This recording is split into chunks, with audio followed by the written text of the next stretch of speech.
Hello to anyone who cares, my name is Silentesque, and welcome back to the Horrorscope, Fatal Awakening. This is yet another game made by Randumb Studios. We've played a few of them in the past. I've enjoyed them. They give me questions that make me feel icky, and that's a good experience, because it makes you think. And they're usually pretty long, so I'm just gonna hop right into this, and just get ready to bask in the atmosphere and the experience, you know?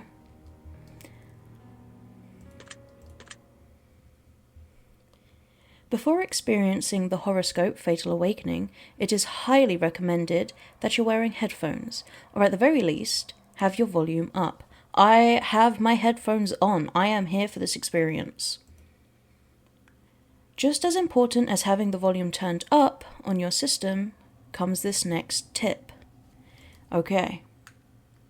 Turn all lights off in your room. I have one light and it is off. Trust me, you will get a much better benefit from playing the Horrorscope Fatal Awakening by having the volume on and the lights off. Playing this game in complete darkness is the only way to truly immerse yourself in the Horrorscope Fatal Awakening to its maximum potential. Are you ready to continue? Honey, I was born ready.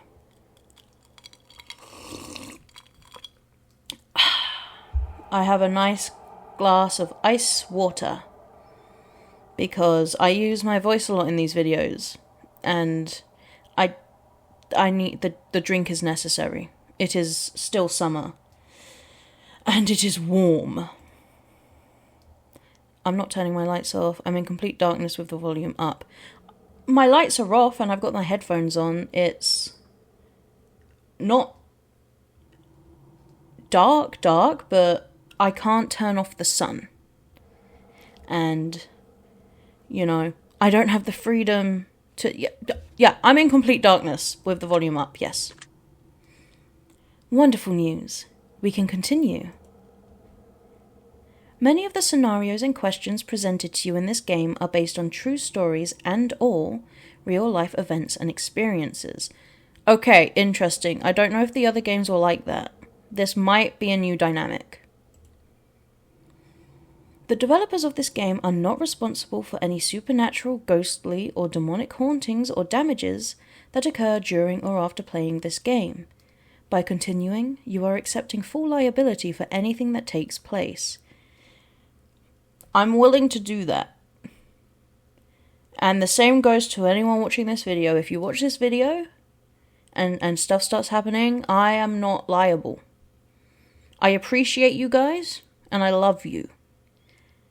But I have no money to pay compensations for anything. Ah, hello, I remember you. Well, what do we have here? It's me! I'm surprised to see that you're still alive. You really shouldn't be here. I have a feeling that you came here today because you're interested in peering into your future.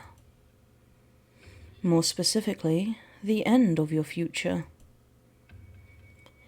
The fact that you're here right now tells me that you've already managed to dodge a bullet. As I said, you really shouldn't be here. Yeah, last time they said I was gonna die, and I didn't. So that's nice. If you think you can somehow manage to escape death twice, however, well, let's just say the odds are not very much in your favor. Nevertheless, you're here now, and I've not much else better to do. So I suppose we can get started with this whole process. Thank you. You're so generous and accommodating. Oh, I've literally just now looked back at the aesthetic of the place, and I must say, it looks as gorgeous as ever. You do know, this kind of deal comes with a price, right? I don't normally just hand out fate readings freely. If you've come to me in the past and I didn't charge you, I must have been having a very good morning and feeling quite generous. I will make you a deal. I will tell you how you're going to die, but it's going to cost you 10% of your remaining time on this earth. If you've got 10 years to live, I get one of those years. If you've got 60 years to live, I get 6 of those years. You understand, right? I understand the concept. Yeah, sure. This is going to be... If I've only got like an hour to live and you take like 6 minutes of that, then this video will never see the light of day. So that's going to be this is going to be interesting. Now, I'm not going to tell you how much time you've got left, but I will tell you how your time will come to an end. And, if you pay close enough attention, you might even be able to avoid tragedy altogether and buy yourself a little extra time amongst the living. That sounds like a pretty fair deal, don't you think? Sounds fair enough? I think 10% is a bit steep, to be honest. Like, that's a bit much. So what do you say? Do we have a deal? I mean, we have a deal. I'm already here. Wonderful. I'll be happy to show you what most don't get to see. Now, in order for me to see what I need to see, I need you to do something that most people are unable to do. Something so simple, yet for some reason, so incredibly difficult. I'm going to ask you a series of questions, and I need you to answer them for me. Now, that's not the hard part, you see. The most difficult part of this entire process is that I need you to answer them honestly. Some of these questions may be easy for you to answer with the utmost truth and best of intentions. But some of the other questions, now, let me tell you, some questions may be incredibly difficult to answer. Because answering some of these questions may make you feel like a truly awful, despicable, disgusting, immoral human being. But let me tell you a little secret. There's no such thing as a good human. Everyone has their quirks. Everyone has their problems. Everyone has their vices. And everyone has their demons.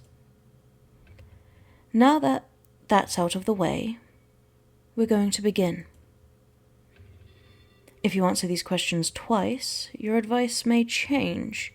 It's not just about answering the questions, it's about many different variables. And I cannot stress this enough. No matter how uncomfortable you are, no matter how bad it may make you feel, you must be 100% entirely honest with your answers. If you lie, you cannot be saved. The suffering you will endure will know no bounds, and you will regret not taking a little extra time to think before answering.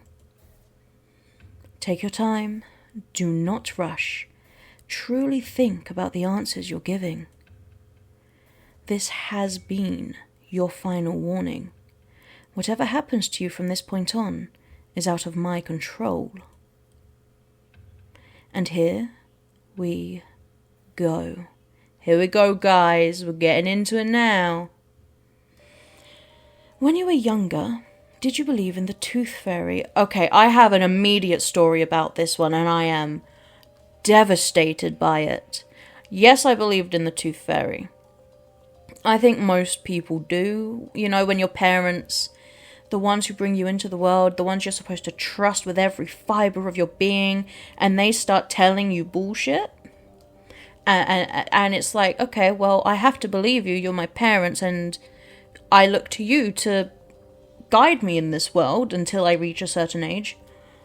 Regardless of the betrayal of lying to your children in such a way. I believed in the tooth fairy. And the way that I stopped believing in the tooth fairy, I feel, was quite a traumatic experience. I had left my tooth under the pillow, and I woke up and no money. Fine, that's fine. Maybe the tooth fairy was busy that day, I don't know. So I left the tooth there, went back to bed the next night, woke up the next morning, and the tooth was still there. And I thought to myself, okay, she needs help. Maybe she's getting lost. Maybe she can't find me. And this kind of like went on over the course of like a week. It took a while. I at some point drew arrows on whole sheets of paper, going from the front door, pointing up the stairs and pointing directly to my pillow, with a little note to the tooth fairy saying, hey, here's my tooth. You know, please collect it and give me the money. And my parents let this go on. They let this happen. I was distraught. I was getting so emotional over this. And then eventually my parents just turned around and said, oh yeah, the tooth fairy isn't real. And it's like, you saw me. You saw me drawing these arrows, creating a sat-nav for a fairy. And you said nothing. You let this happen. I cried because I thought the tooth fairy didn't like me anymore. That was truly a saddening week for me. That was a bad week. Yes, I did indeed believe in the tooth fairy, yes. Do you still believe in the tooth fairy? Oh, I wish. Do you ever feel dead inside? Yeah, I feel like most people have that sometimes. You very well might be. Thank you, that's reassuring. Have you ever had thoughts or fantasies of suicide? Sure. Have you ever fantasized about murdering another person? Fantasized about murdering another person. I'm just trying to think. I feel like it's possible. I, like, regardless of, like, the context, like, the idea of, like... And I'm going to assume fantasize not in the way of, like, something that you want to do. It's just, like, maybe a thought that came to your mind that, you know, it just happens sometimes. I think yes, but not in a way where I was like, oh, I want to do this. At least not to my recollection, but I do recall having, you know, thoughts of like murder. Have you ever fantasized about murdering a family member? Interesting. Does it count, like, you know, what is it, Sophie's Choice? Is that the story I'm thinking about? I've had thoughts of that. It's like, oh, what if someone said you had to choose between one parent or the other? But I don't know if that would count as like fantasizing about murdering a family member. I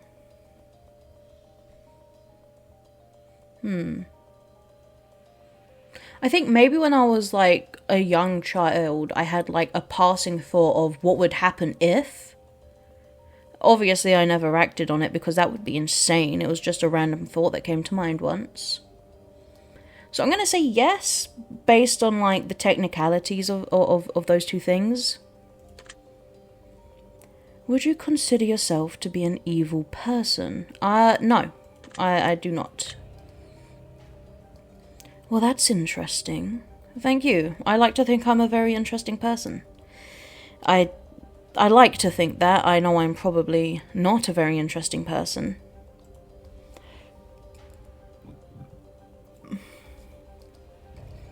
Would you consider yourself to be a resentful person? Not really. Maybe, like, to the odd person or two. based on the circumstances. I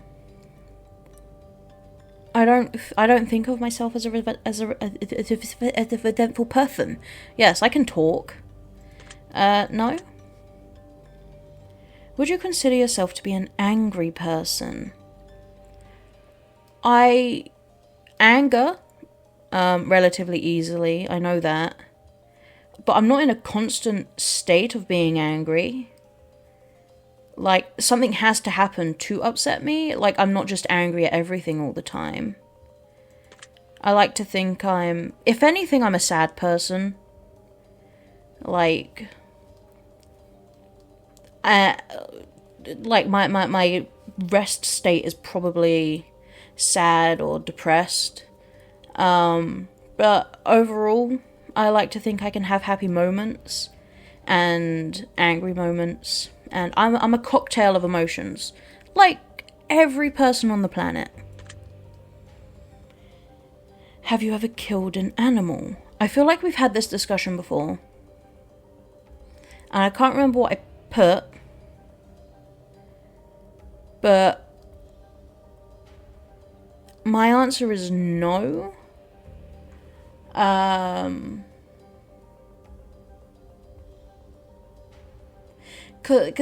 don't know, because the question itself sounds like an intimate question.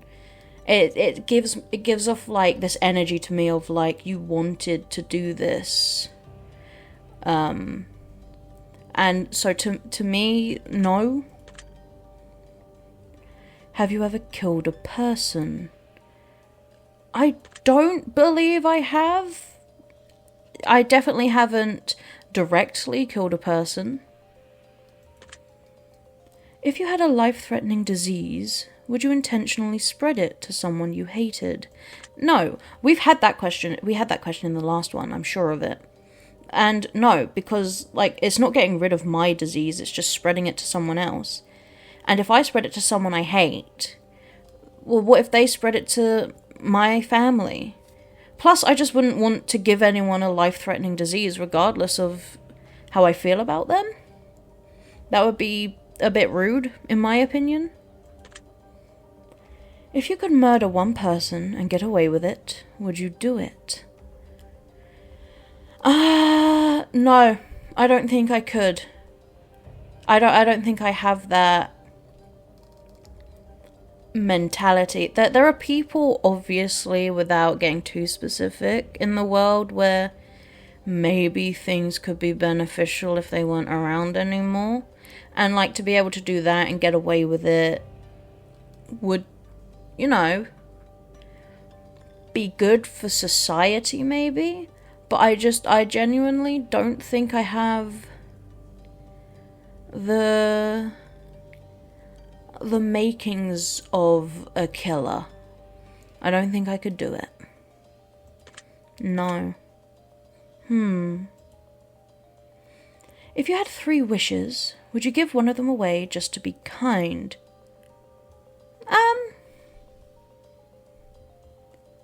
Maybe. It depends on the situation. I guess one of my wishes could just be, I wish everyone got 3 wishes, or like a very specific amount of specify who I want to have 3 wishes. And, you know, do the whole contract thing where you're really specific about what you mean by that wish, so that the djinn or the genie or whoever can't twist your words against you. So I guess that would count as giving up one of my wishes to be nice. So yeah, sure. I've got 2 other wishes just for me. That's great. Would you consider yourself to be a control freak? I think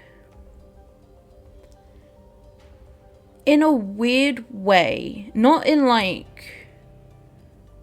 a typical way that I've seen it happen. Like it's a very like weird sort of like control, like sense of control that I get a bit itchy if I feel like I'm not in control of a situation.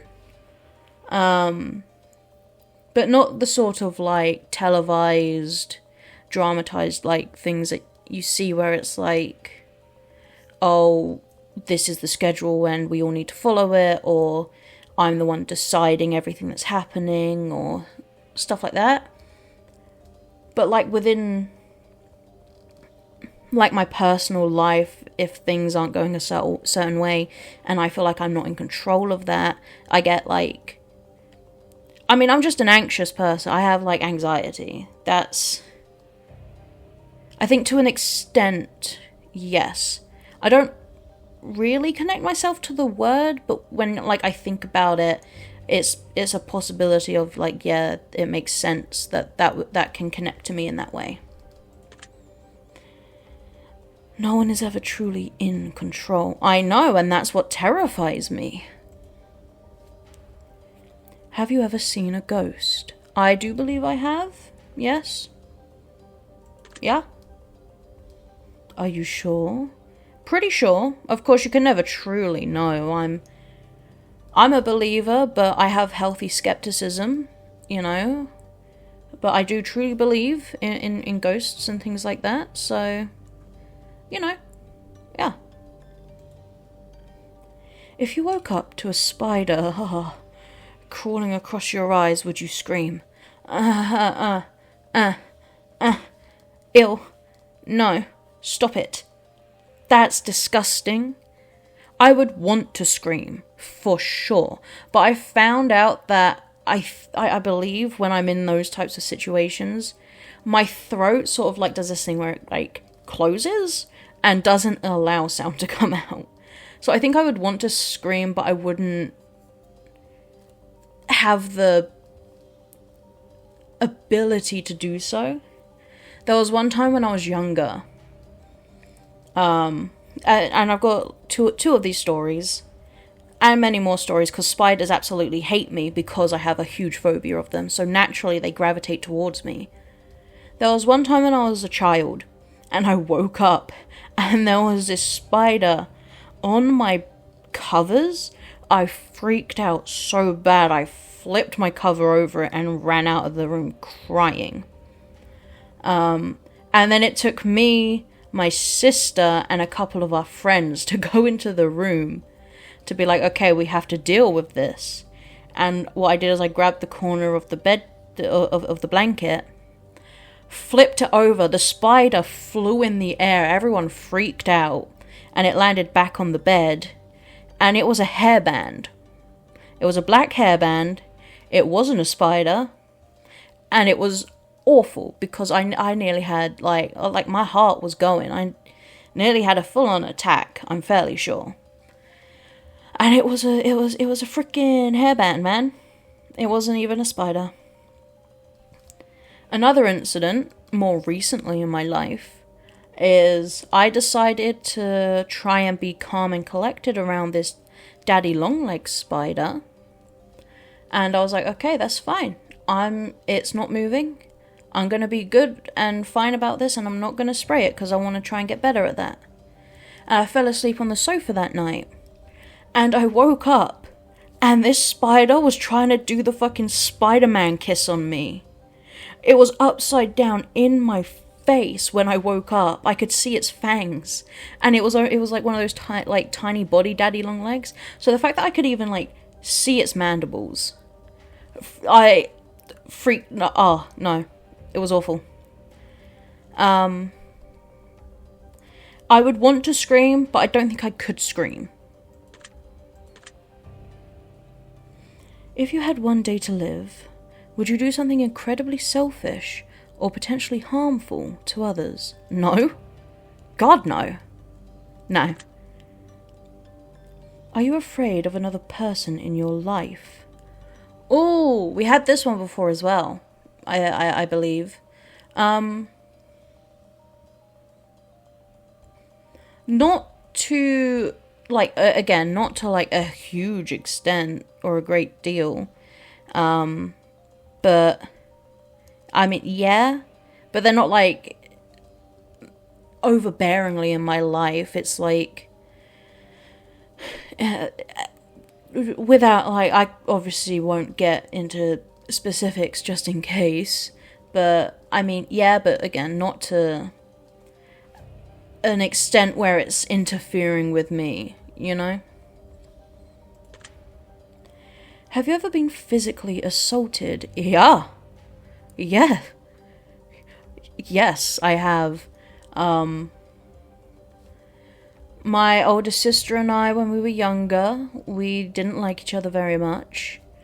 And she was horrible. And, there was fighting. There was pretty brutal fighting, sometimes. Physically assaulted. Has anyone outside of my sister ever physically assaulted me? And just for the record, me and this sister and me, we're good now. We love each other. She moved out at a certain age, and that's when, like, the relationship started to get better. I think it's just because we were so different people and just trapped in a house together. But we're fine now. We're good. We're good. But I mean, the easy answer to this is yes. Yeah. Do you sometimes feel alone, even when you're in a room full of people? Yeah. Uh-huh. Oh, okay. Okay. Bloody text on the screen? Sure. If I told you that your life matters very little in the grand scheme of things, would you be upset by that? No, because I already know that. The universe is massive.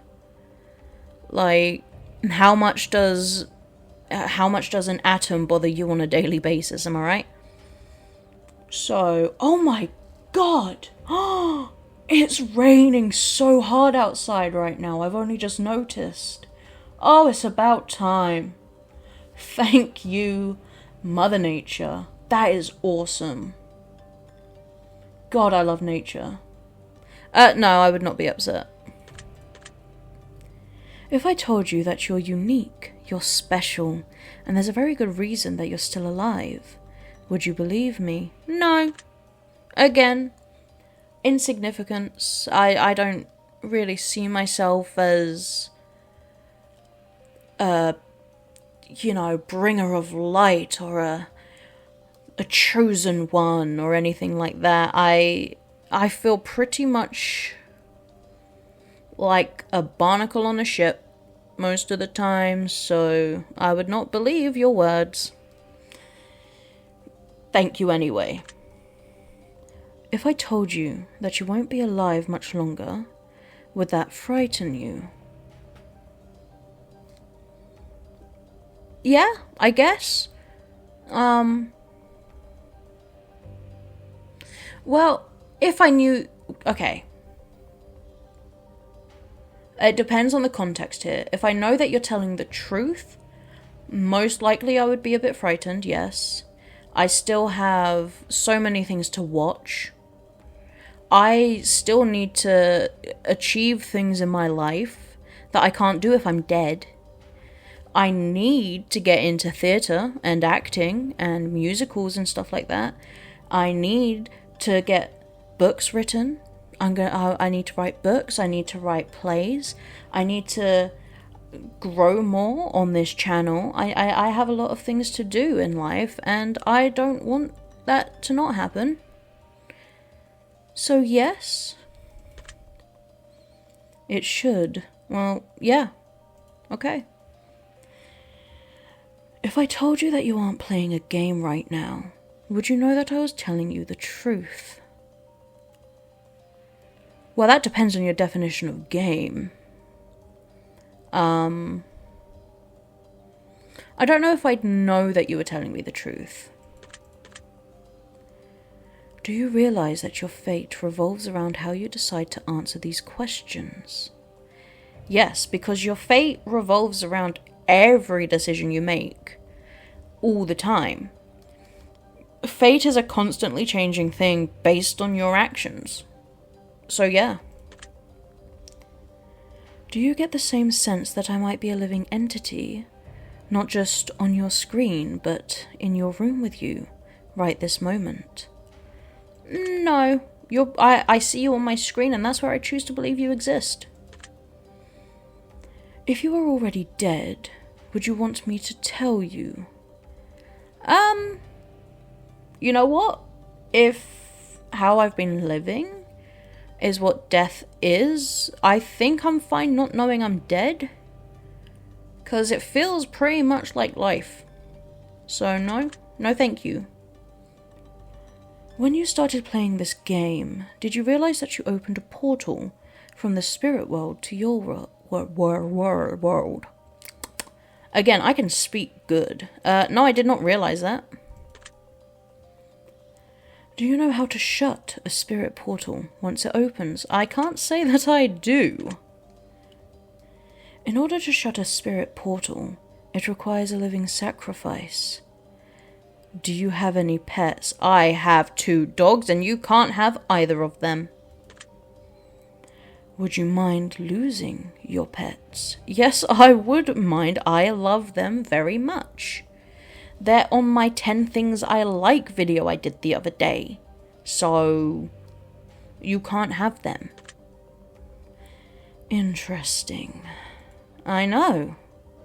Have you noticed any strange movement occurring out of the corner of your eye? No. Other than the rain, which has now immediately stopped after I pointed it out, so that makes me feel a bit sad. Have your feet ever been pulled while you were sleeping? It certainly has felt like so, yes. Are you afraid of dolls? No, I love dolls. I love, like, creepy dolls, porcelain dolls, stuff like that. If I had space, I'd collect them. I want the Chucky dolls. I've got Annabelle in my cupboard right now. Do clowns make you uncomfortable? Nope. Have you ever felt like someone was holding you down while you were alone in bed? I think maybe like once or twice, maybe? Yeah? Do you ever feel like you're being watched all the time? Do you suffer from extreme bouts of depression? Oh, honey. Honey, we do not have all day. Do you ever feel like there might be an unseen force draining you of energy? Interesting. I don't know if I've ever felt there was an unseen force doing it, but I have felt drained of energy. They say that if you break a mirror, that you receive 7 years of bad luck. Do you believe that?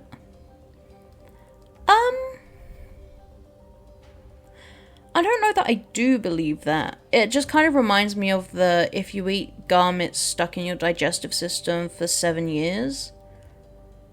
Don't get me wrong, I am a superstitious person. I believe in supernatural stuff. I'm just not sure I believe about the breaking a mirror thing. So I'm gonna say no. Have you ever broken a mirror? Oh, interesting. Have I? Let me think. Oh my god, ice water is so good.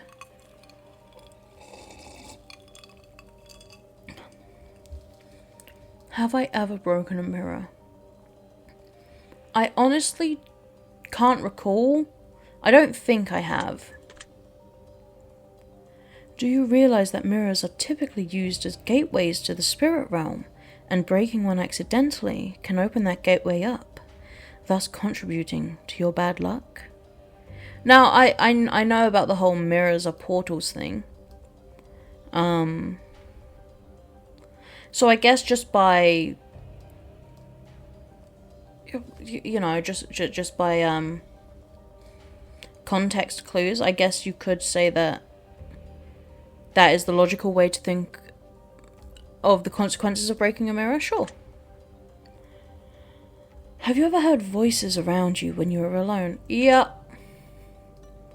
Do you ever hear strange knocking noises when you're alone? Yep. One of my favourite things, and it freaks out my younger sister, who comes around every weekend, that when we're in the front room, because I spend the weekends in the front room with her, she sleeps on the sofa and I spend the night in the front room with her on those days, because we don't get interaction really throughout the week anymore, and it's kind of sad. But no, so my room is directly above the front room, and we just, when I'm not in there and we're downstairs in the front room, we hear these footsteps, we hear knocking and stuff up in my room. No one else goes in my room. It's very fun. A lot of it does originate in the cupboard that has like a lot of my horror memorabilia stuff in there. So that's fun. I like it. It's pretty funny. She gets freaked out. Yes. Oh, I heard that. Do you believe in a higher power? Yep. Do you believe that you have a soul? I surely do. Does the thought of being chased make you uncomfortable? Yeah. Yeah. We actually got chased in a car once. It was a couple years ago now, I think. We were on our way home, like my dad had picked us up. Me from work, my sisters from school. And we were driving home because we lived about 45 minutes away from work and school. And there was this woman in this car. I don't really know what happened. But she was not happy with us. I think she was trying to like cut in, and my dad wasn't letting her cut in because she was like doing it wrong. Anyway, this woman, I don't know who she was, I don't know what her deal was. She started following us. And like we were, obviously it's like, okay, maybe they're just going the same way, but after a while it's like, oh no, this person, like, she's got that look in her eyes. I was not happy about it. My sisters in the back seats were having the time of their lives. And my dad decided, quite rightly, maybe we won't drive directly home. We took turns, we did roundabouts, we went all over the place, and she was not letting up. It took like 20 minutes, half an hour for her to give up. And she eventually drove off, and then we headed back home. But that was, like, we were close to pulling over and, like, calling the police or something to deal with it, because I don't understand. But I didn't like it. I was very uncomfortable the whole time. But my siblings in the back seat, they were very much amused by the situation. So yeah, getting chased is not something I enjoy. When a phone rings, do you answer it immediately? No. If it's a number I don't know, I don't answer it. I'll answer it as soon as I can if it's like mom or dad or a sibling or just any number that I know. But if it's a number I don't recognize, I don't pick that stuff up. I'm not dealing with that. Do you feel like your dead relatives are watching over you? Sometimes.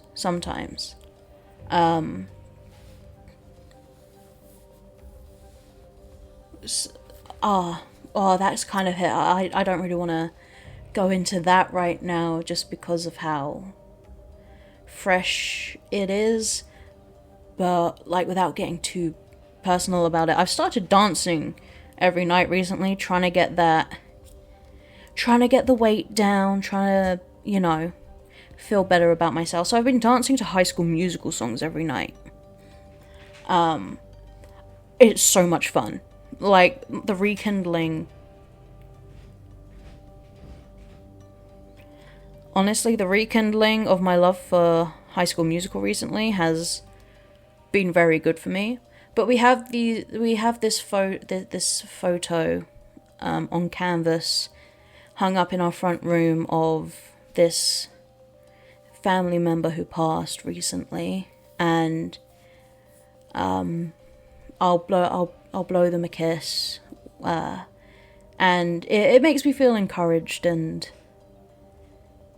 I don't know, it gives me motivation to carry on, and makes me feel like maybe they're watching as I'm dancing and having and just being so amused by it. I don't know. Yeah. If your mother or father randomly attempted to kill you, would you be able to handle taking their life in self-defense? No. Again, I said earlier, I don't think I could. Maybe in a spur of the moment. Would I be able to handle it? Maybe the action itself, but certainly not the emotional toll afterwards. Do you love yourself? No. Do you hate yourself? More. Yeah. Do you ever randomly get a chill up your spine? Yeah.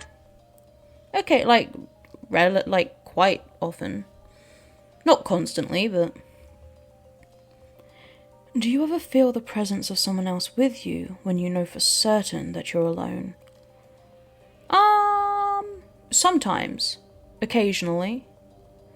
What freaks me out is we have this corner sofa that spans across an entire 2 walls of our front room. And I sit on the corner bit most of the time, and there's a gap between the back of the sofa and the corner of the room.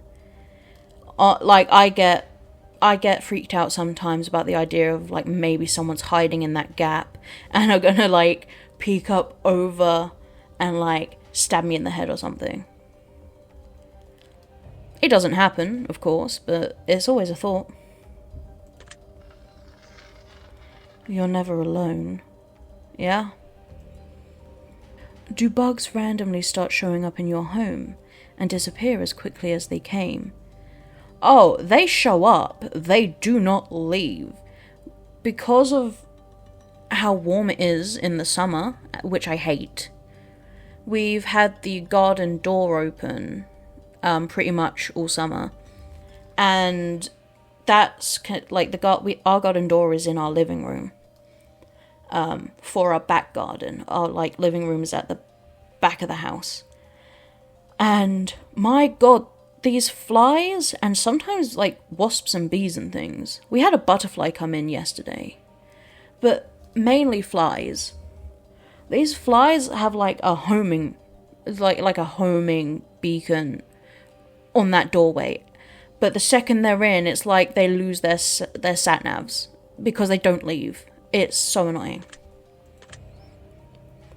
Have your pets ever acted strangely, as if there's an invisible person somewhere near them? Yeah. Animals are freaky. Do objects randomly move around your house when you're not around? Not that I've noticed. Do doors around you open or shut, seemingly on their own? Yeah. But that's probably mainly to do with the fact that half of the doors don't properly shut and a gust of wind is enough to open them. But yeah, they do seem to open on their own. Do your lights ever turn on or off on their own? Yeah, occasionally. The TVs do it a lot, actually. Do you ever wake up to your name being called? Yeah. By my parents sometimes. That there have been times where I've woken up and it's been like a ghost that has called out to me and then just decides to, forgive the pun, ghost me afterwards. But yeah.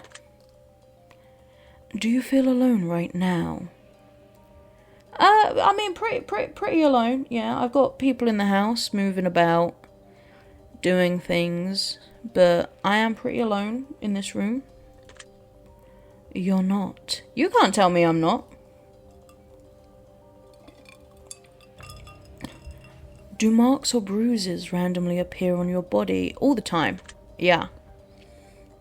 It's so often. It's really frustrating.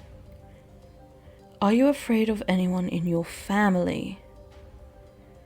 Not in my direct related family. No. Do you trust everyone you meet? Unfortunately, no. Do you truly 100% trust anyone in your life? Truly 100% trust anyone. Yeah. Yeah. Very few, but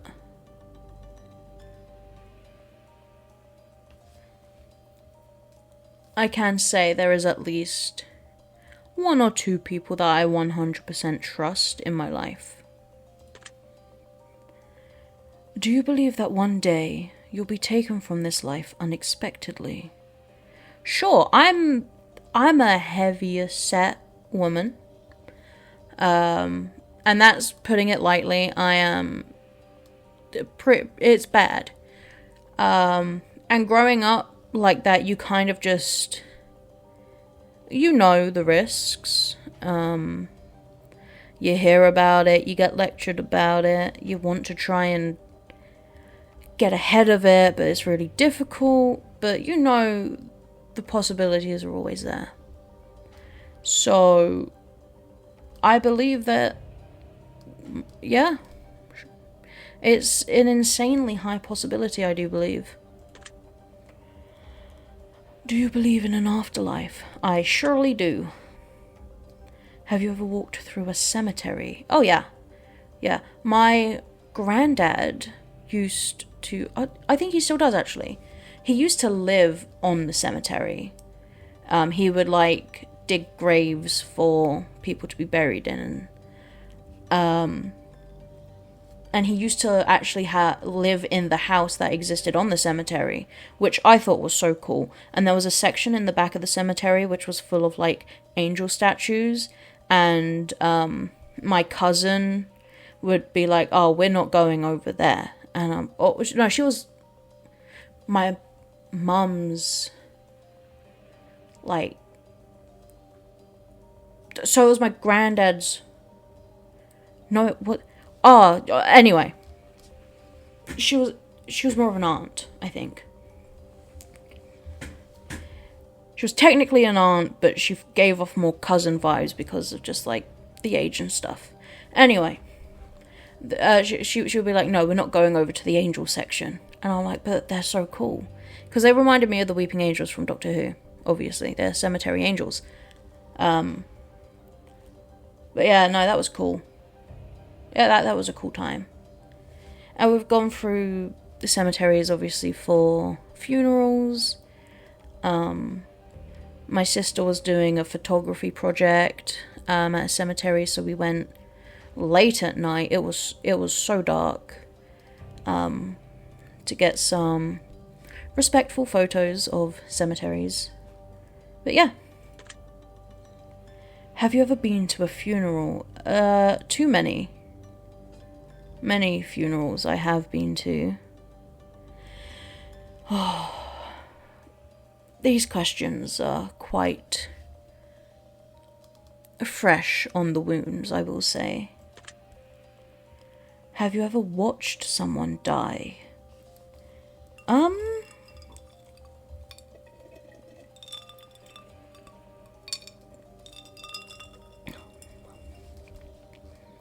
I don't know that I've ever watched a person die. Obviously, I've experienced the death of people. But I don't think I've ever been present when that's happened. I've seen them, in the hours or leading up to it, but I've never been there for it. I think the closest I've come to that is when I was a child and we had a bunny, we had a rabbit, and she had a litter of bunnies, and my favourite one of the litter, who was the runt of the pack, died in my hands. That was a lot. But I've never watched a person die. I don't believe. Have you ever taken something personal from someone that you knew you shouldn't have? No. Do you feel like someone close to you comes to you in your dreams? No, I don't have... No. Do you dream often? Yeah. Do you always lock your doors? No. It's bad. The amount of times in the past couple of weeks that I've fallen asleep in the front room with the garden door open is truly insane. It's not a good habit to have. You should definitely lock your doors, and you should never fall asleep with just an open access to your house right there for anyone to come in. But no, I don't always lock the doors. I should. Are you positive that your doors are locked right now? No, because I didn't lock them. Have you ever noticed something watching you through your window? Oh my god. There was this time, back in the old house. This is the one where we lived 40 minutes away from school and work.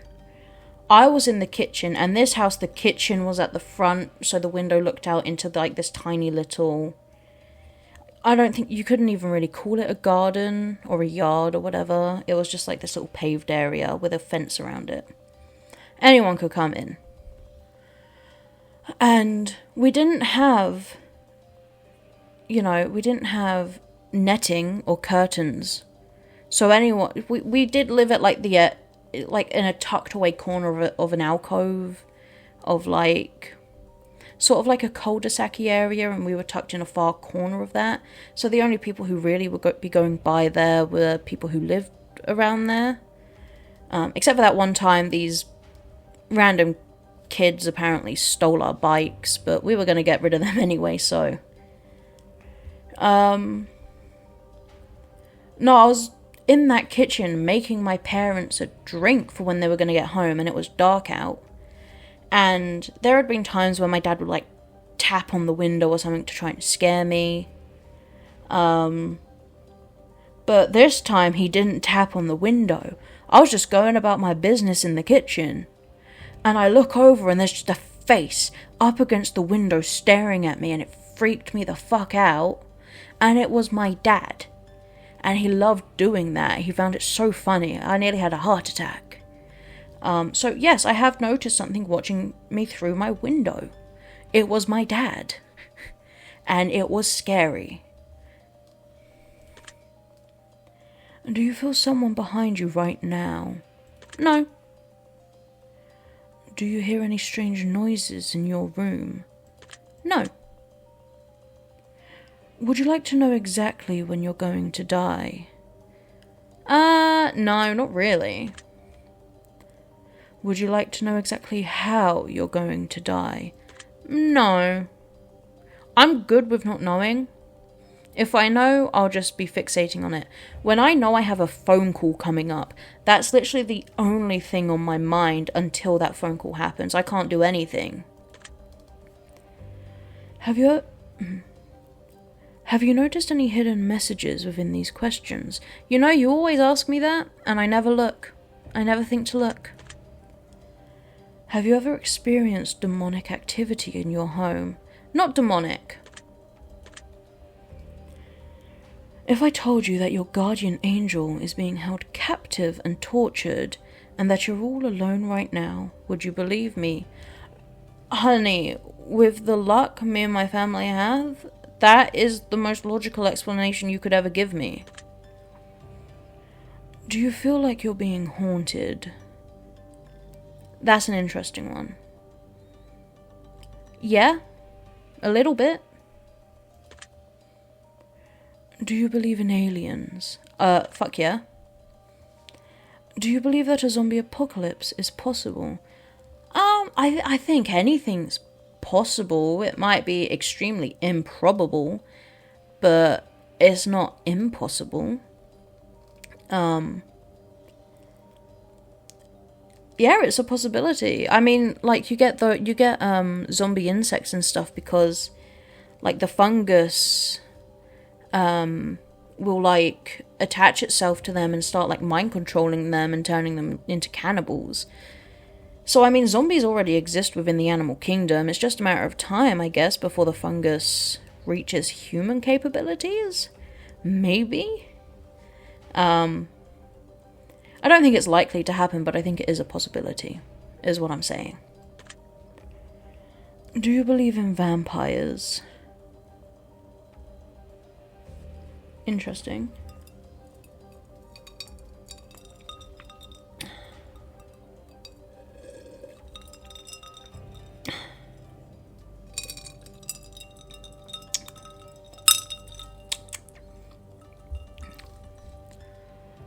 Huh. I guess it depends. I can definitely believe there are people out there who will somehow manage to sharpen their teeth, either through shaving them, which, ow, my teeth hurt just thinking of that, or like implants, or even just not having sharp teeth. I can imagine people who would enact as if they are vampires.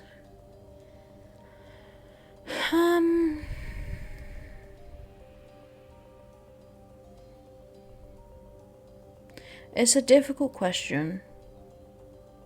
In the truest sense of what a vampire is, and I'm not all caught up on the lore of vampires and what they initially started as, in terms of like the folklore of them. But as we understand vampires to be like immortal, blood-sucking creatures, I don't know. I'd need a bit more evidence to fully believe it. I can totally see them existing and being good at hiding it. But at this current moment in time, I don't want to think that Twilight could exist. Did you know that statistically, you will come in contact with 3 or more serial killers at some point in your life? For a normal person, maybe. I never leave my house. But yes, I knew of that. Did you know that out of every 100 people you meet, statistically, one of them is a psychopath? Yep, and I'm friends with one of them. I'm fairly sure. More sociopath, but yeah, it doesn't surprise me. Have you ever wished you were dead? On multiple occasions, darling. We don't need to get into it, but yeah. Are you afraid of death? Sometimes I am, sometimes I'm not. Overall, I guess a little bit. Yeah. Are you afraid of everyone you know and love dying around you? Oh, yeah, that would be awful. I'll make a note of that. Thank you so much. Are you afraid of permanently losing your memory? Yeah, I have terrible memory anyway. The idea of not being able to remember anything sucks. Are you afraid of your loved ones permanently losing their memories? Oh, honey, you are striking chords all over the place today. Yes, that's a very genuine, real fear that is currently in the works, with a family member at the moment, and it is a terrifying experience. And I do not enjoy it. One bit. If I told you that at the end of this session, there's a chance that you will be sacrificed to the demons you've unleashed, would that thought make you uncomfortable? The thought itself doesn't make me uncomfortable because I don't believe it. If I believed it, then yes, I probably would be uncomfortable, but at this current point in time, I'm pretty chill. Did you know that you've unleashed demons by agreeing to play this game? I didn't know that, and I don't know if I believe you, so no. Did you know that this isn't a game? Again, I'm gonna have to say no. I play games for my YouTube now, and that's the whole reason we're having this conversation.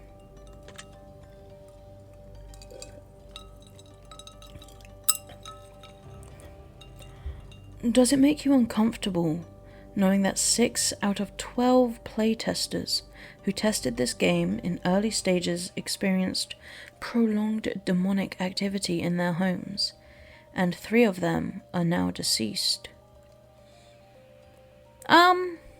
That doesn't make me uncomfortable. No, I feel pretty okay, with that information. I mean, obviously that's very unfortunate for the 3 who have passed, but no. Rest in peace, Hilary Phillips, Jason Graham, and Peter Grisham. Your contribution will forever be valued. You will be forever missed. Thank you for everything. Rest in peace to you 3. Have you ever used a Ouija board?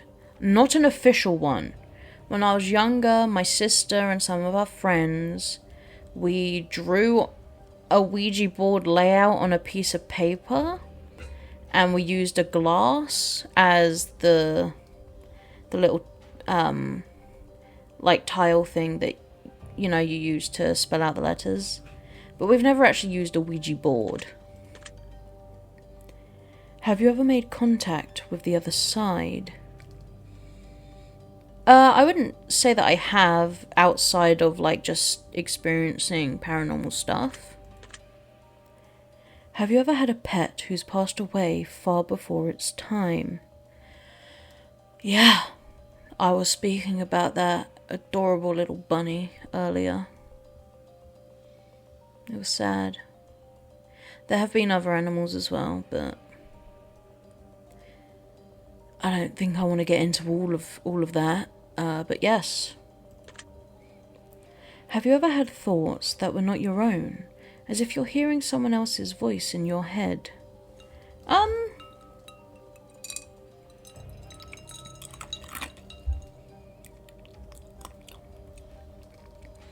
I mean, I've had intrusive thoughts, and I've had arguments in my head. Like, full-on arguments, but I don't feel like there were ever any other people. I feel like it was just me in there with other me's, so no. Oh, you're here. It's good. I would hope so. We're having a conversation. Does your back, neck, or shoulders often feel heavy or weighed down? Oh yeah. Yeah, my neck and my shoulders recently. Again, all this like dancing I've been doing. Again, High School Musical songs, dancing to them. I would recommend that because it is so fun. Even if you'd like, because I don't really know the choreography for them, so I'm just throwing my body around. But it's fun. Do you have a habit of starting? Do you have a habit of starting something, but for some reason can't seem to find the motivation to finish it? Oh yeah. Oh, for sure. So many unfinished projects. It's insane. Do you get sick easily? I don't think so. Do things typically end poorly for you, even when they've been doing really well? Even when they've been going really well? I would say so. I would say that's about right. My luck isn't the best in the world. Do you feel tired and just wish you could sleep all the time? Oh, yeah. Do you sometimes have difficulty sleeping? Oh, yes. I have not slept for the past 2 nights. It's exhausting. Do you often lack motivation, even though you really want to be productive? You are singing my songs with perfect pitch, my dear. Do you often have negative thoughts that you wish you could prevent from entering your mind? Uh-huh. Do you get irritated easily? For sure. Are your friendships or relationships often strained?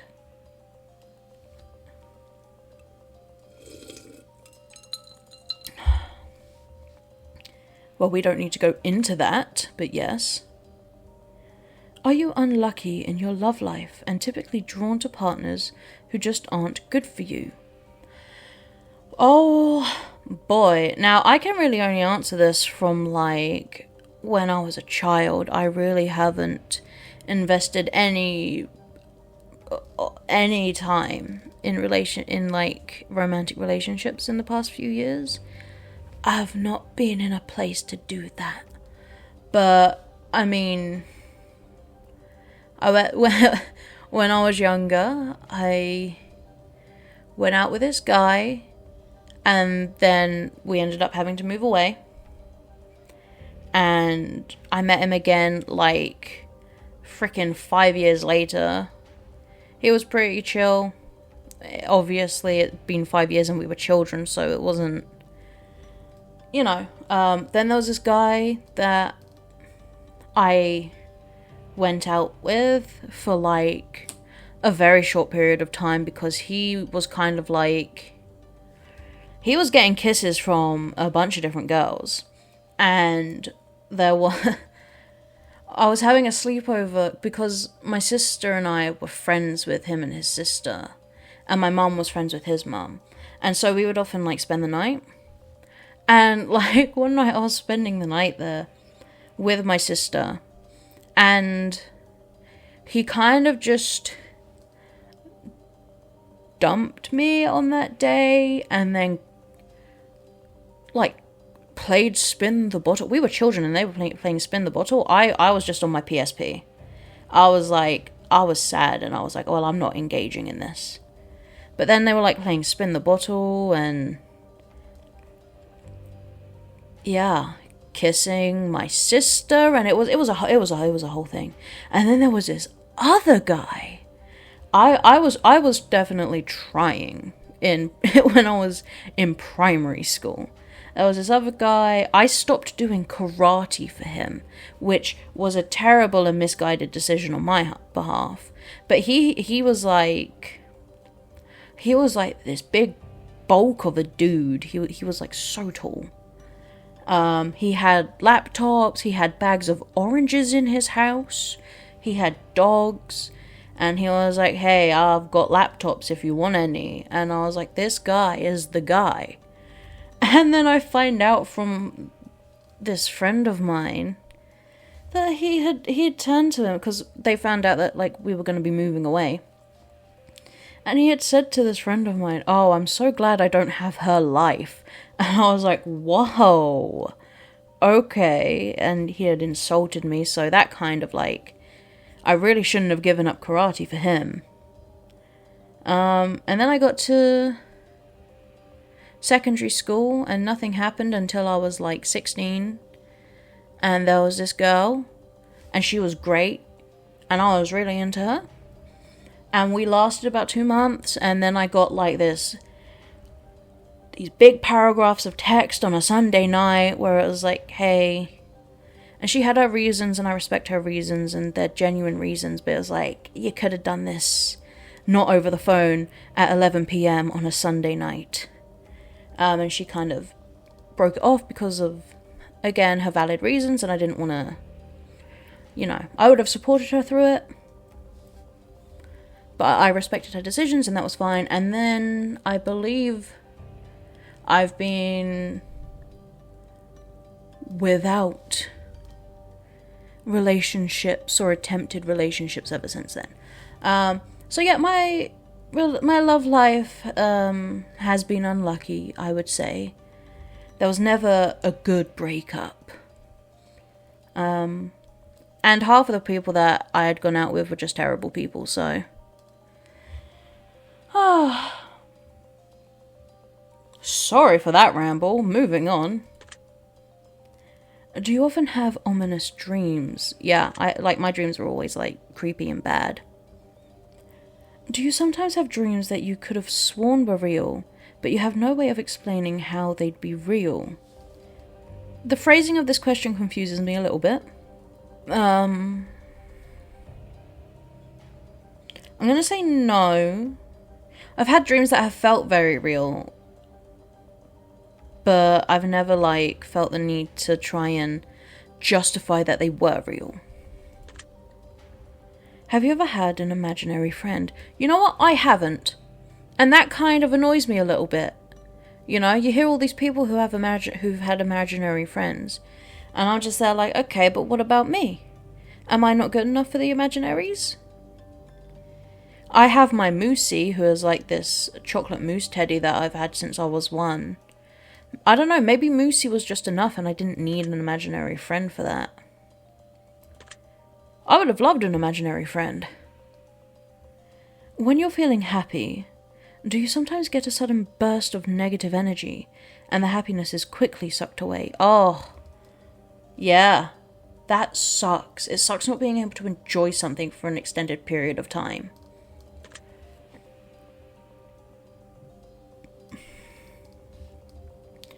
Are you afraid of someone coming into your room and sneaking up behind you while you're not paying attention? Yes, this happens. This is a thing that happens to me because my sibling just doesn't understand social norms sometimes, and so they'll just come in whilst I don't see them. And they oftentimes they'll just stand in the doorway staring at me until I notice them, and it's a lot. Sometimes they'll come up and I'll just see them in the corner of my eye just suddenly appear, and it freaks me out. Okay, well, you didn't need to do that.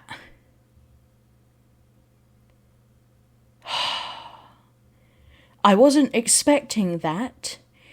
You've never done anything like that before in the 4 games I've had like this, and now my heart is palpitating. I hope you're happy. Oh, don't mind Helgra. She's only dangerous if you start seeing her around your house once your session has ended. Fucking bitch. Why would you do that to me? I was just being open and honest with you and you did that to me. That's so rude.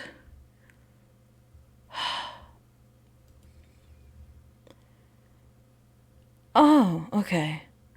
That's probably a pretty good place for us to stop the simple segment of our questionnaire and move on to the more gritty questions. I knew this was going to be a long one, and I'm so close to finishing my water, and I'm going to need more. I feel it. This next set of questions will not be yes or no answers. The next portion of our session will be filled with various scenarios that put you smack dab in the middle of vital choice making.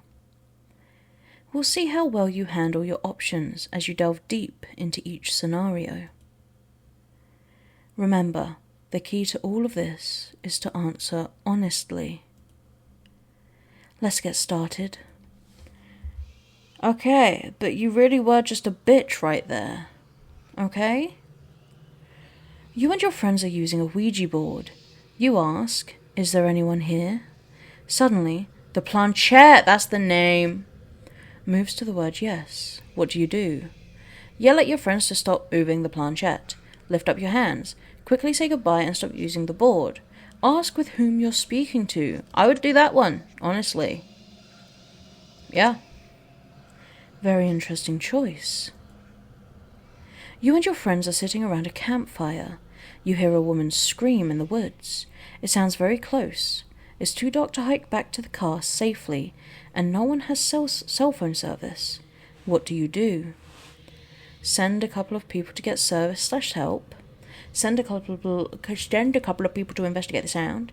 Everyone split up between investigating, getting help, and staying at the camp. Everyone get in their tent for the night until morning. Oh, interesting.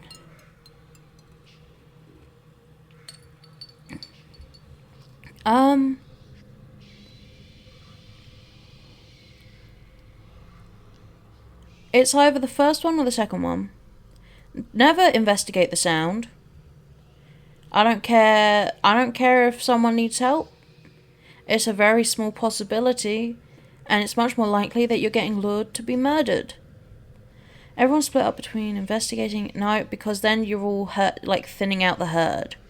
Safety in numbers. I would say everyone get in their tent for the night until morning. Because, again, safety in numbers. If something goes down, you're all going to be there to deal with it. Send a couple of people to get service or help. Again, you're putting them in a vulnerable position. If there was everyone goes to get service and help, I'd say maybe that one.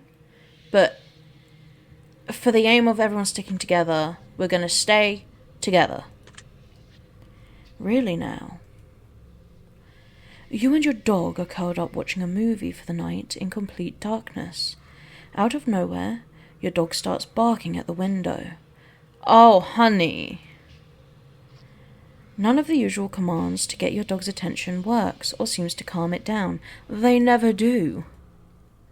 Suddenly, your dog starts snarling and snapping, as if there's something acting aggressively or menacing towards it. Your dog's snarling ends with a quick and painful yelp as it runs back towards you in fear. What do? Now, hang on a second. Up until this bit, this just happens daily, every night, non-stop. There are noises, there are just always noises outside that the dogs react to, and nothing you can do will stop them from reacting to it. It's very frustrating. But for the dog to get whimpery and run back in fear, now that's an issue. Immediately call an emergency contact number.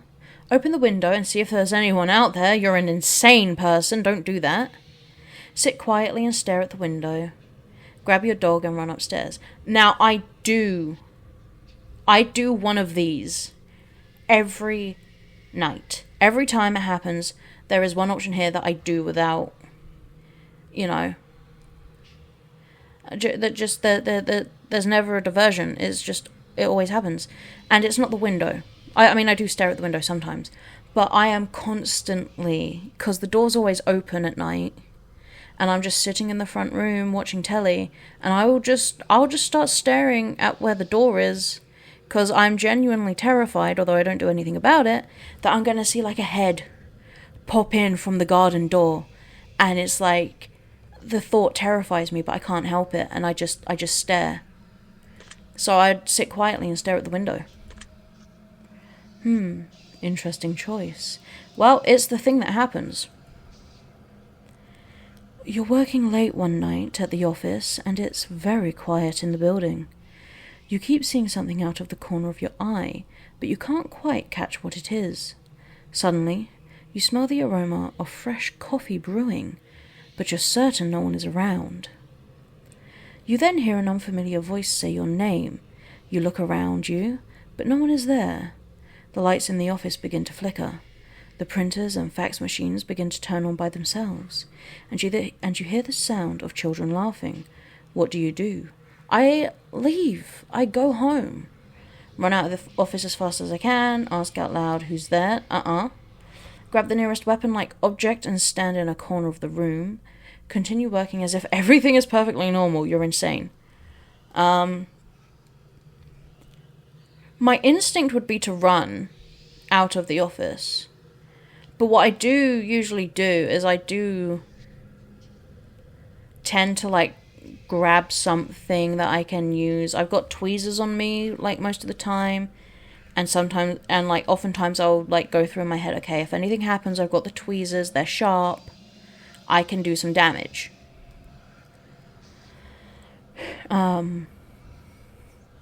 So as much as I'd want to run out, I can imagine myself doing the backing myself into a corner with a weapon. Oh, huh. That should lead to an interesting outcome. Thank you. It's the holiday season, and you're at your parents' house, helping with dinner. You all hear a door slam shut upstairs, but everyone is downstairs. What do? We blame it on the draft. Offer to investigate the noise. Just explain that it was probably just a breeze. Send someone else to investigate. Investigate the noise, but bring someone... No, I explained that it was probably just a breeze. We'll see how that plays out for you. Well, you know. You're camping with your partner in the woods, laying in your tent together. You hear something approaching your tent. You quickly look out to investigate, but nothing is there. You zip your tent back up, and suddenly, something immediately unzips your tent. What do? I freak the fuck out. That would be awful. Sit in the tent and wait to see who or what is out there. Ask who's there and tell them to get away. Jump through the tent opening to tackle what's out there. Wake your partner up and tell them to run.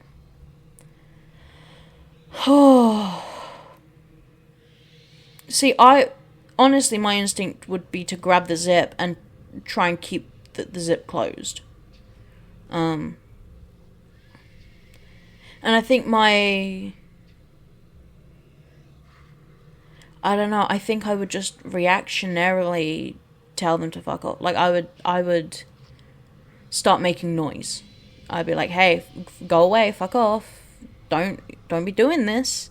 And I know that's not a good strategy to deter someone who's clearly coming to kill you, but I think that would be my immediate response. Ah, very interesting. You're riding your bike down the street and you pass a house. You notice a clown walking to their car in the driveway, struggling to carry a very heavy bag. When he catches you staring, he snaps. If you keep staring, you'll end up like this. The clown lifts the heavy bag up over his shoulder and tosses it into his truck before shutting it closed. What do? Ride home as quickly as I can. Call an emergency contact number immediately. Ask the clown what's in the bag. No. Ride up to the clown and attack him. No. I've had... not like a situation that's like perfectly similar to this, but I've had an experience in the realm of this sort of vibe, I guess. When I was younger, I was like 8, maybe. This was, I don't know what the current state of affairs are now, but back when I was like 8, we were just kind of, our parents would just let us out and be out until like it was dark. But my sister and I, we were out with our dog. We were walking the dog, and it wasn't like dark. It was like during the day. And we lived in a pretty, it wasn't a very nice area. Some of the best memories of my life living there, but it wasn't a very nice area. And we were walking our dog, and we went through this alleyway, and there was this guy there, and he was a very well-known person around the community. He wasn't known to be a nice man. He was pretty intimidating, and again, I was 8, my sister must have been 10 at the time. We were just walking our dog, and he was not a nice man, and he sort of like confronted us 2 children in an alleyway, and threatened our dog. He told us like, oh, if that dog barks again or something along those lines, that he was gonna strangle the dog or like kill the dog, and it terrified the hell out of me. I was so scared. It was awful. I don't exactly remember how the interaction went. I think it was just like we were terrified. I don't know if we said anything. I can't remember if we said anything back to him. I think we apologized maybe. And I think he ended up walking off, and we went the fuck home. So yeah, I'd probably go home and then maybe call the police, but I would not do anything in that moment that's going to piss off that clown. Should have asked him for a balloon. Hey. I'm not going to interrupt the man whilst he's working. You're driving home alone at night with your high beams on. Not another car in sight. As you turn around a bend, you see a middle-aged woman on the side of the road, naked and bleeding profusely from her head. What do you do? Oh my god. This sucks. Because I would not want to stop. I wouldn't want to. But I don't know if I could just not stop. Alright, just keep on driving, none of my business. Immediately stop the car and tell her to get in. Stop the car, get out. No, you never get out, never get out. Cautiously pull over and talk to her through the window. Yes. That's the one I'd do. Because I don't think I'd have the self-preservation. I don't think my self-preservation would trump the guilt I would feel for not doing anything. But I would, I don't know.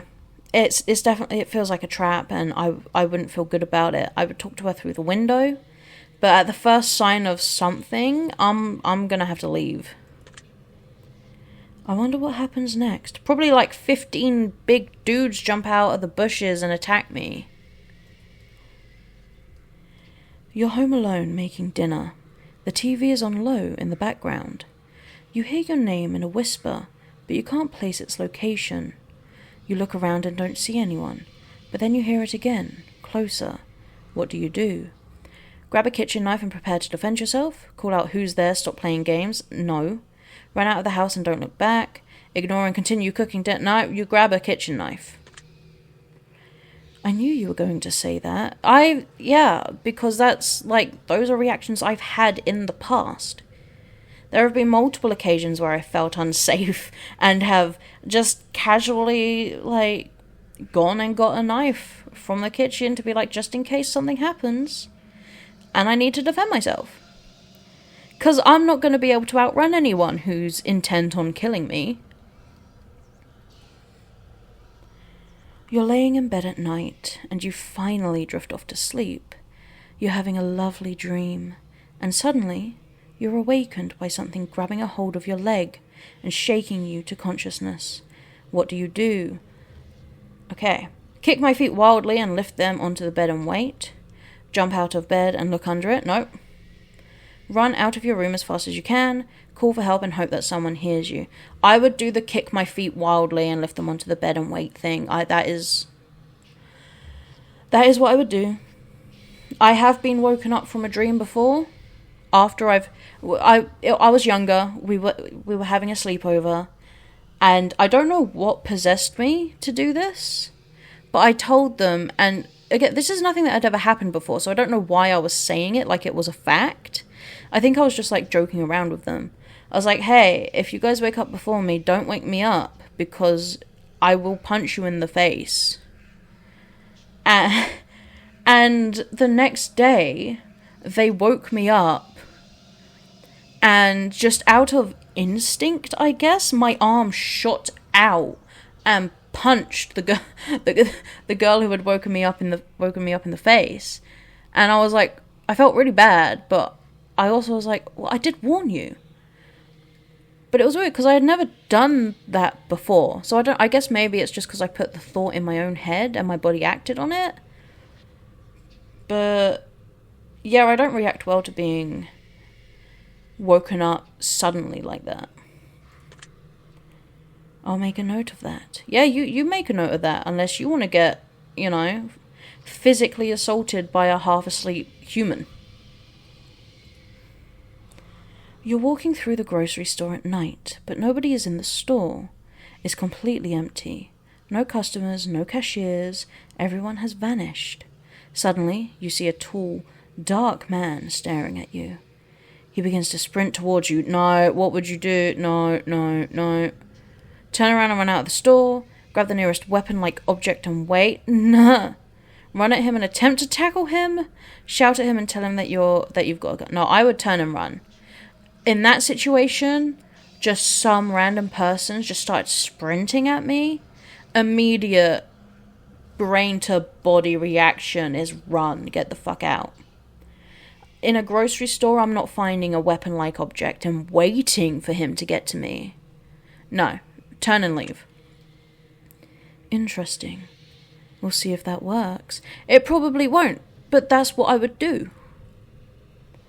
You're in the bathtub at home, and suddenly the bathroom lights turn off.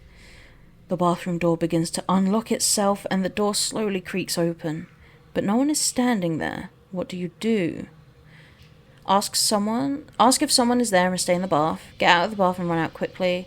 Get out of the bath and wait in the bathroom. Attempt to climb out of your bathroom window. I'd probably get out of the bath and wait in the bathroom. I wouldn't want to move towards it, but I wouldn't want to be in the tub. I wonder what's waiting for you. I wonder too. You can fuck off. You're being so cheeky and aggressive today. Interesting decisions you've made. I think it's about time we move on. I swear to God, if that Helgra person, if that was her name, is going to pop out at me again, I'm going to backhand someone.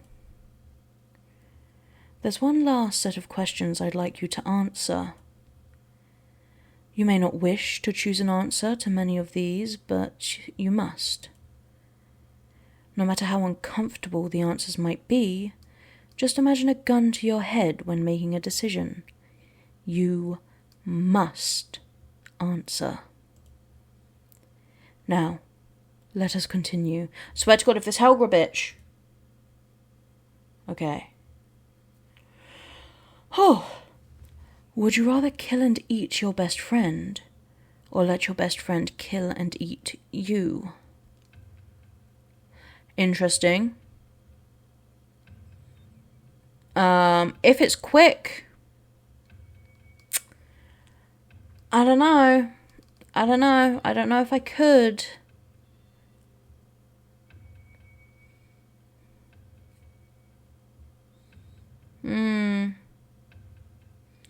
See, here's the thing, and this is a really cold way to look at it. I don't see my friends often. Like, we don't, because of schedules and stuff, we don't get to see each other often. And I just feel like, apart from the guilt that would start destroying you for doing it, my life probably wouldn't change much. It's a weird way to say it, because this is talking about like a best friend, but it's like I don't really have like a best friend. I have sort of like a blanket friendship, like a blanket level of friendship with the people I'm friends with, and we don't see each other like super often. And yes, that is a very sad thing to admit. I understand that I don't have the most active social life at the moment. Maybe that'll change someday, who knows.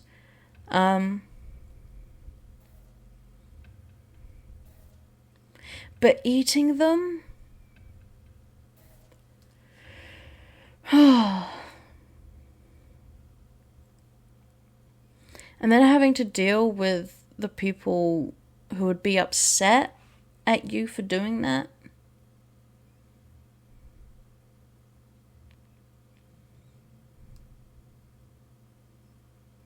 This is interesting.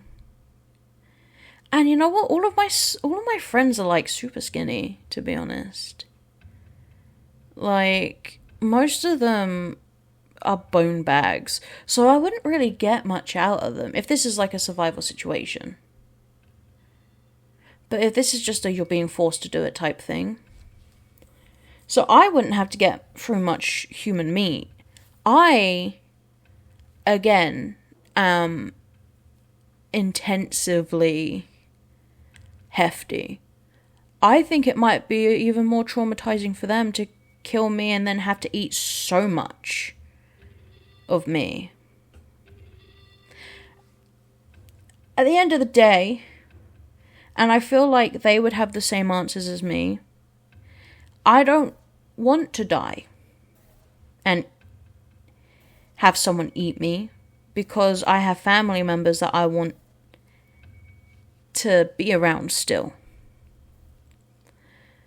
So, I would rather kill and eat my best friend, I think. I wouldn't enjoy it, I wouldn't be happy about it, and I'd be traumatized for the rest of my life, but so would they be if it was the other way around.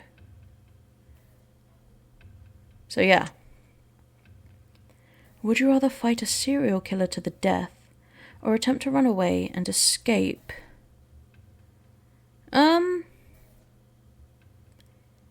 Either way, I feel like I'm gonna die. But I would prefer to run and escape than kill them or have them kill me. Would you rather kill both of your parents to save all of your friends, or kill all of your friends to save both of your parents? Guy, like, friends, I'm sorry, but my parents are like, you know, I spend so much time with my parents. I have separation anxiety. It's pretty bad, and I don't have a huge amount of friends. So I think it's manageable. I could never kill my parents. I love my friends. I truly do. But they've got their own social lives. They've got their own things going on. You know, I have my life and my own things. And my parents are like a huge part of that. So I'd rather save my parents. And I'm sorry to say that. Would you rather be stuck on a rooftop and surrounded by a horde of zombies down below you, or be stuck in a cabin with a large pack of hungry wolves surrounding the outside? Ooh. I mean, at least in the cabin, you have utilities and stuff for a while. And wolves are adorable, so as scary as it would be, I'd at least enjoy the wolves. Plus, the wolves will make quick work of it. Zombies are dumb. And at least when a wolf eats you, you stay dead. When a zombie eats you, you become a zombie. So I'd rather be surrounded by wolves. Would you rather be abducted by aliens or abducted by a serial killer? Oh, aliens would be cool. It would be terrifying, but cool. Although I do get a bit agoraphobic when it comes to space. Plus, the idea of, like, being away from my home planet, honestly, that scares me. Obviously, serial killers aren't good either, but I feel like you have more chance at escaping an abduction from a serial killer than you do from an abduction by aliens. Would you rather be possessed by a demon and hack apart the person you love the most, or the person you love the most to be possessed and let them kill you? Oh.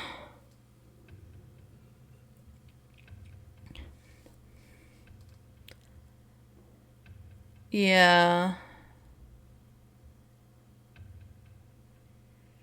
It would be putting a lot of emotional trauma on them. But this person, I feel genuinely, is a more valuable human than I am or could ever hope to be. And so many people need this person in their lives. And I don't think I could take that away from people. So, I think I'd have to take that hit. Would you rather hijack a plane and crash it into the ocean, or be on a plane that gets hijacked and crashes into a mountain? So basically, do I want to traumatize a group of people and then, get done for terrorism? Or do I want to die in a fiery explosion with a bunch of other innocent people? At least with me hijacking the plane and crashing it into the ocean, there's a chance of survival there for everyone else.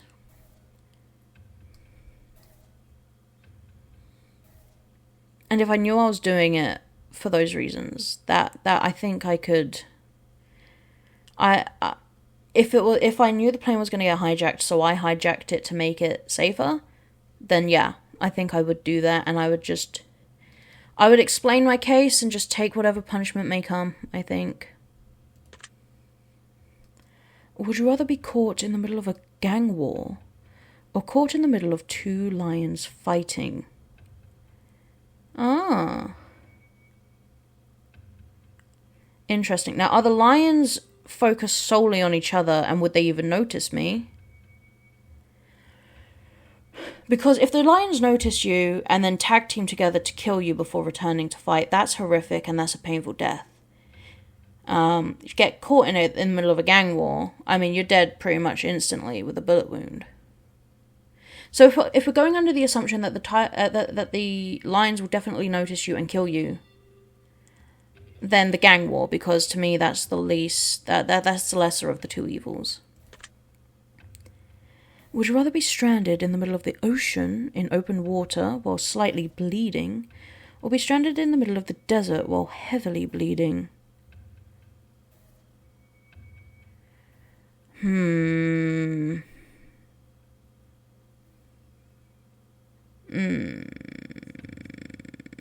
So you're in the water, and I can't do that. Again, the agoraphobia, like, quite similar to, like, the way it is with space, would kill me. Although, actually, it seems pretty, inevitable that you're going to pass away in both of these situations. So which one would be more comfortable? Getting eaten by a shark and drowning?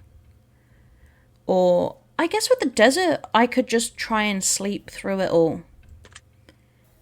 I hate the heat, but if I'm dying, I could just try and sleep through that. Yeah. Would you rather be captured by modern-day pirates, or be captured by pirates from the 1700s? Interesting. Neither is a good option. They're both terrible groups of people. I mean, you can romanticize the idea of pirates from the 1700s. Like, I could say, oh man, I'd love Jack Black. That's not the name at all. I'd love Captain Jack Harkness? I'm just saying every name under the sun that has Jack in it. You could say that, you'd love Captain Jack Sparrow to kidnap you and it's all wistful and stuff, but pirates are pretty, rancid people. And as cool as the oldie time pirates are, their dental hygiene wasn't great. So if you're gonna get captured and have all of these experiences happen to you, I suppose I'd much rather it be by a group of pirates who understand, at the very least, the concept of hygiene. Neither of these would be fun, but I feel like one would be less dangerous. Would you rather die of starvation or die of dehydration? Starvation, I think. It would get painful, but the idea of, my throat being so dry... Obviously, dehydration would kill you quicker. And starvation would be more painful. So realistically, hydration might be the way to go. Dehydration might be the way to go. But I can't imagine...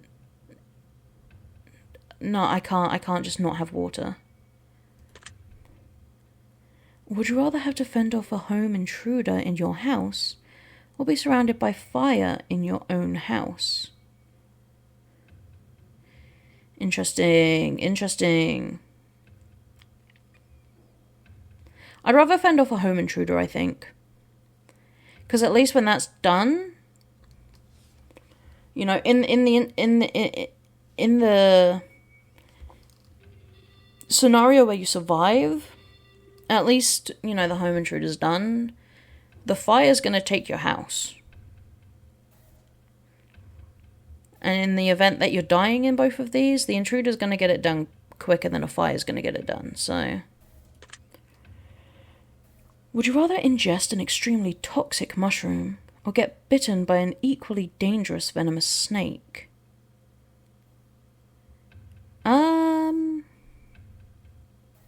I feel like the mushroom, I love snakes, but I know, like, I don't really want the external look of, like, the snake bite and the swelling and the itching and stuff like that. I feel like eating an extremely toxic mushroom... I know, I just feel like that's probably the easier way to go. I could be wrong. Would you rather visit a haunted insane asylum with no lights, or visit a haunted circus with no lights?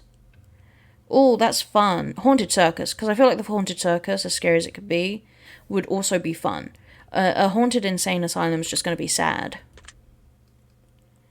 Would you rather be haunted by a very angry ghost, or a very neutral demon? Oh, a neutral demon, for sure.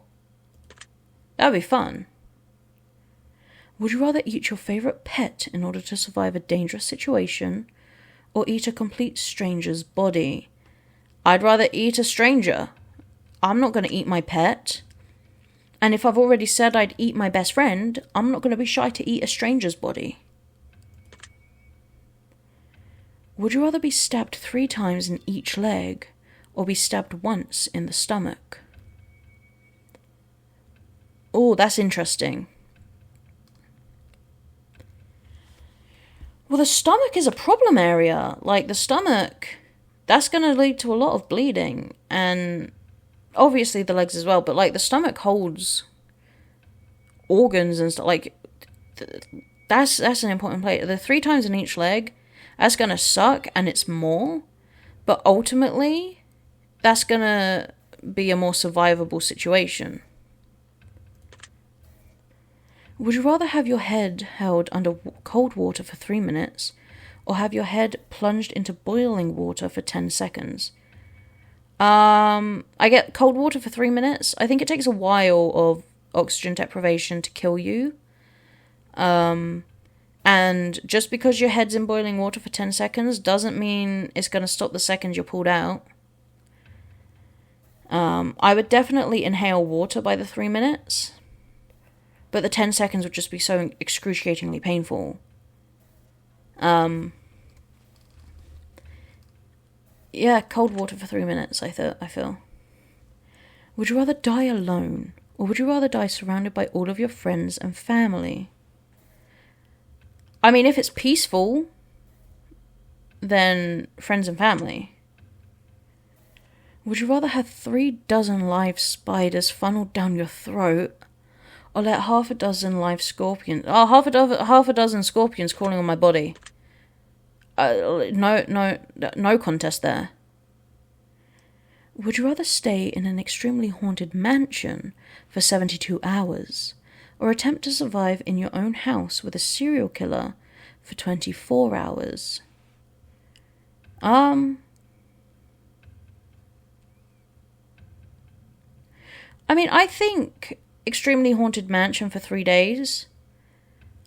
Because it's a mansion, there's going to be more hiding spots, and I mean, it's haunted, so you get to experience like ghosts and stuff, so that's fun. My house isn't big enough to be able to survive for a whole day with the serial killer. Yeah. Would you rather sleep in a cellar that a known witch used to live in for 1 night, or sleep in an abandoned hospital that's notoriously haunted for 1 night?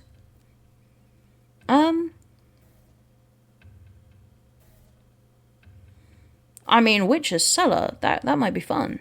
Do some magic reading. Would you rather know that someone has been watching you in your room this entire time, or be completely oblivious to them standing there? I'd rather be completely oblivious, because when I'm oblivious, you know, I can't be upset by it. I find your answers to be very revealing. I have learned a lot, as I'm sure you will soon as well. Let me take a look at you as a whole and dive deep into what fate has in store for you. Ah, yes. I believe we have come to a verdict.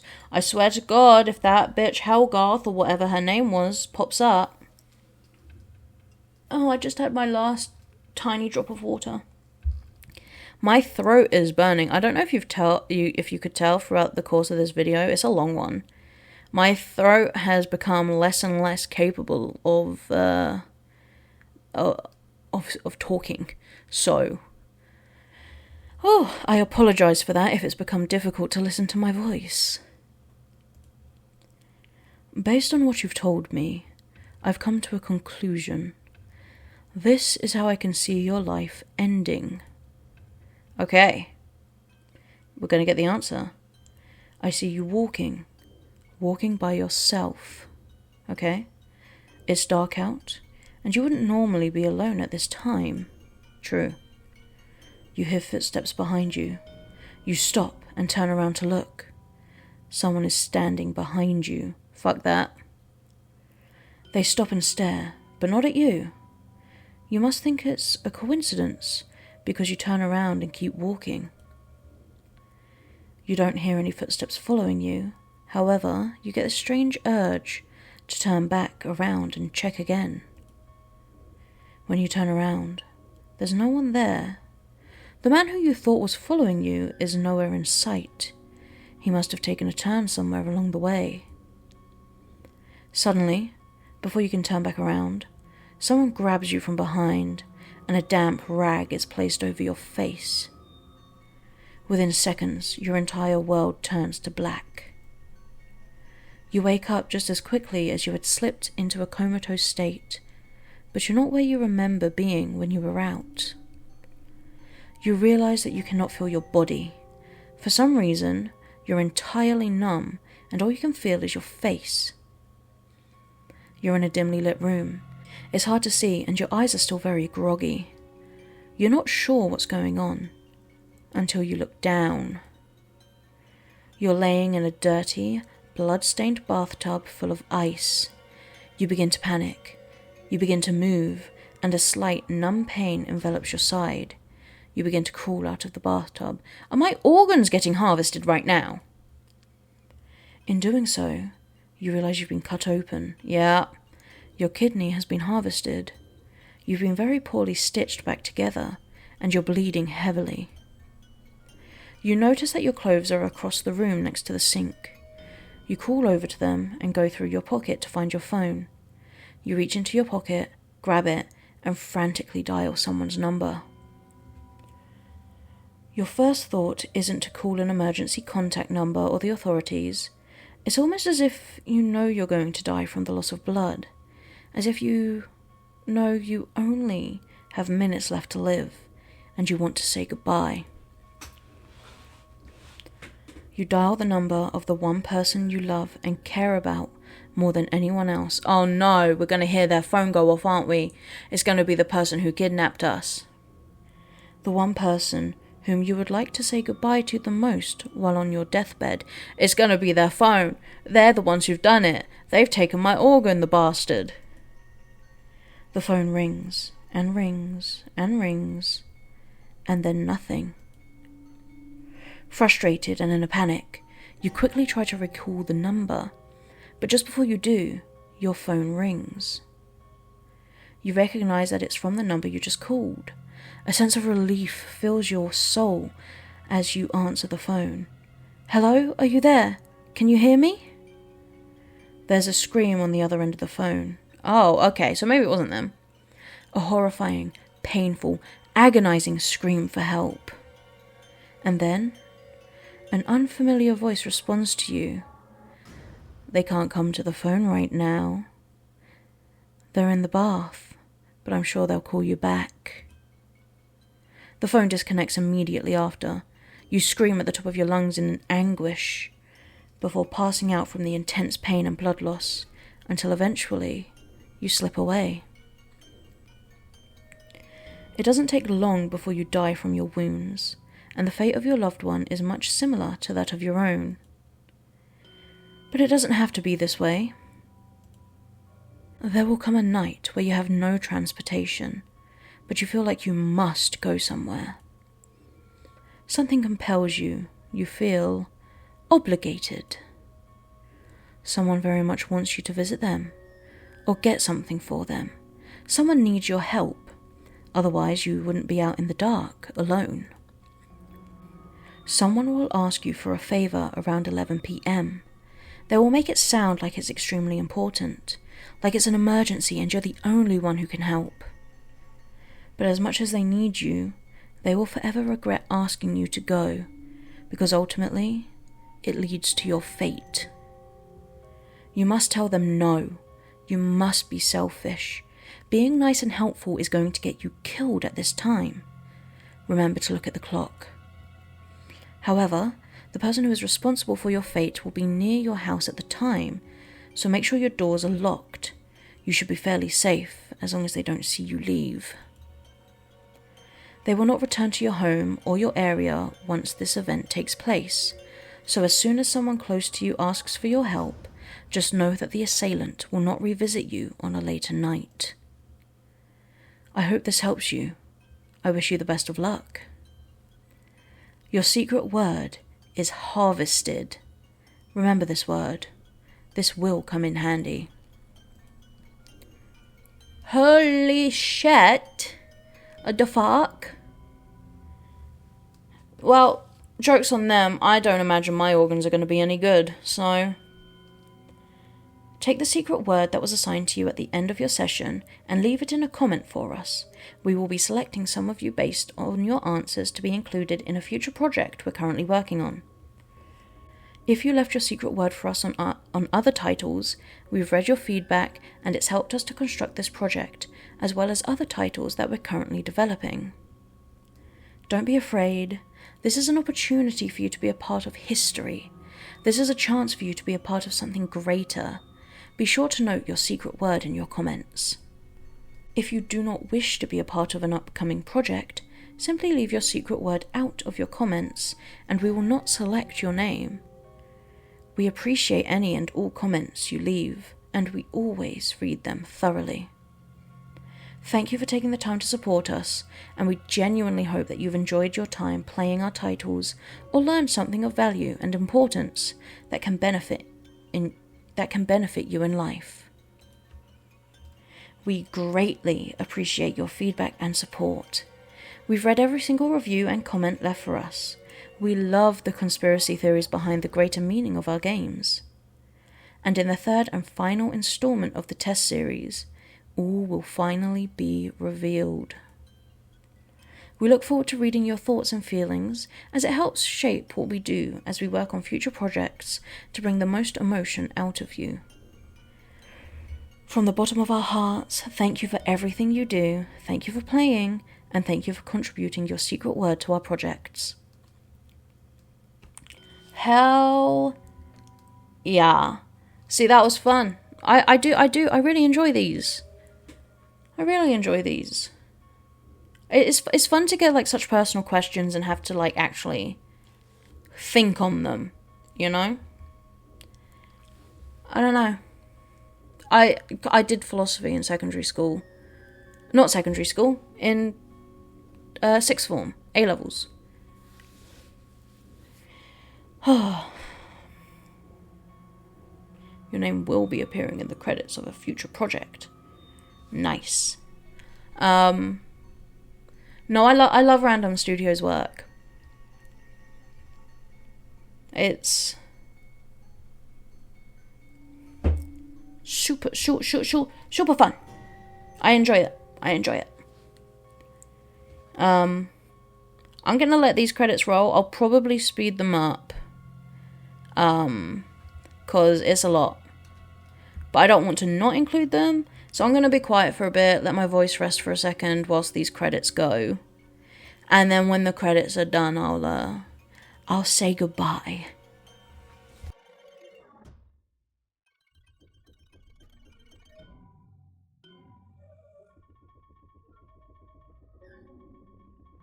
And there we have it. That was the Horrorscope, Fatal Awakening. Again, I loved it. I did not like Helgra, or whatever her name was. That was mean. That's the first time that's happened in one of these games, I'm fairly sure. And I was not expecting it. So, thank you so much, Randumb Studios, for that. I mean, again, I just love the philosophical take on everything. I love thinking about these things. I love how uncomfortable they make me, and it's just like, it's nice. The hypotheticals are nice, because obviously it's very unlikely that they're going to amount to anything. But it's like, oh, yeah, what would I do in this extremely horrible situation, and I've got no other choice other than these two terrible options? Stuff like that really fascinates me, and I love it. I mean, obviously I recommend anyone who's interested, play this game. Do these tests. They're fun to think about. Obviously, I'm not too fond of them telling me I'm gonna die, especially in such horrible ways. But that's just all part of the fun, right? Yeah. My throat is raw right now. And I can only apologize if it's noticeable and grating on the ears. I'm going to, because I've run out of water now as well, I'm going to have such a nice glass of ice cold water when I finish. And that is going to be so satisfying. You guys don't need to know that. I don't know why I'm telling you. But I thought it'd be nice to include. Why not?